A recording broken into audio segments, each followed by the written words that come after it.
Warning bells are ringing for semiconductor exports, which have long fed South Korea's economy. The latest figures make for unfortunate reading, particularly SK hynix seeing its first loss in 10 years. Now, where are the country's chip exports headed?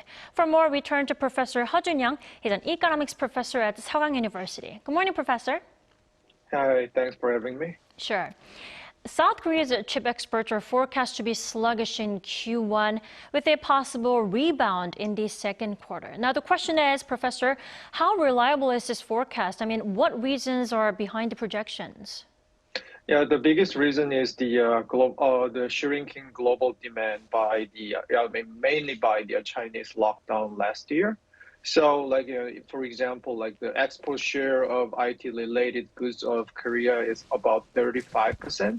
And then the semiconductor produced in Korea, about 55% of semiconductors are exported to China. So China's demand is very, very important. But due to the Chinese lockdown last year, the demand was kind of very low. But now we are expecting the Chinese reopening is going well, and then the global demand, including the Chinese demand, will bounce back.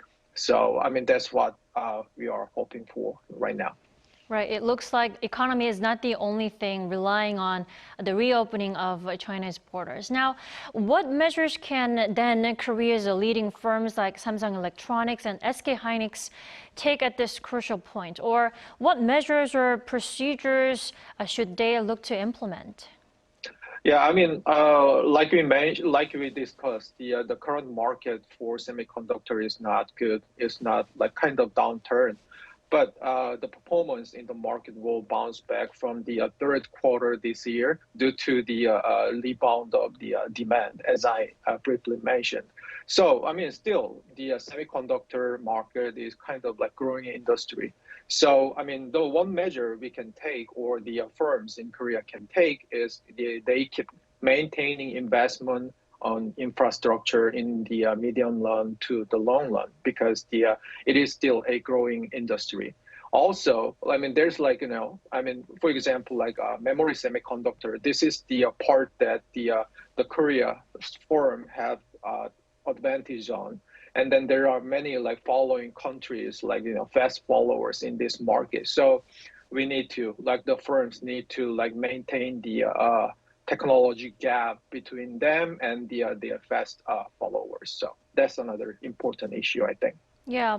According to you, the demand for chips as well as their prices are likely to stay low, at least temporarily, due to the global economic slowdown. And as you mentioned, but chips is a growing industry. And in that case, what should the future look like then for Korea's chip exports?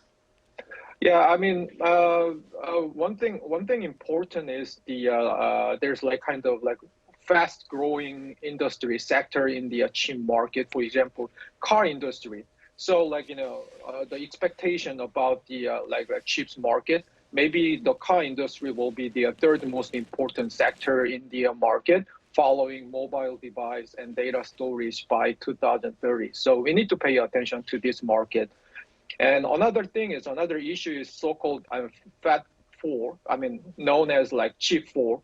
So, I mean, there's many facilities in of the Korea firms in China. But I mean, in the long run, I mean, they have to think about whether or not they, stay in the Chinese facility or moving their facility to the United States. So maybe this kind of strategic decision will be important. And then at the end of the day, maybe if everything goes well, maybe there will be more opportunities in the United States or Europe. So that's another important issue for the chips future. Right. Chip exports is not just an economic concern. It can be expanded into a diplomatic role, as you've mentioned. Sure. All right. Thank you for your insight this morning. We appreciate it. Thank you.